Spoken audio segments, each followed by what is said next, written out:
idha kana awwalu lailatin min shahri Ramadhan, inapokuwa siku ile ya kwanza tu, usiku wa kwanza tu, ule usiku wa kwanza, si tayari tumeshaupita huo jana, kuanzia jana usiku. Sufidati shayatin, mashaitani mtiwa minyororo. Mtume akaona abaini vizuri zaidi. Wa maradatul jinni, na wale wababe wale katika majini. Kwanza amesema mashaitani, manake jumla, halafu wale wababe vigogo wote nao wanatiwa minyororo majini. Wa ghuliqat abwabun nar, na milango ya moto inafungwa. Usiku wa kwanza tu wa Ramadhani kuingia, milango ya moto imefungwa, manake sababu za kwenda motoni zimekuwa finyu.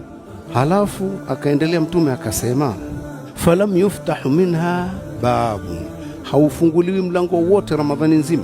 Wafutihat abwabul janna, na milango ya pepo inakuwa imefunguliwa, iko wazi, milango ya pepo iko wazi tayari. Falam yughlaq minha babun, haufungwi mlango wote. Maana yake sababu za kuendea peponi ziko nje ndani ya mwezi wa Ramadhani.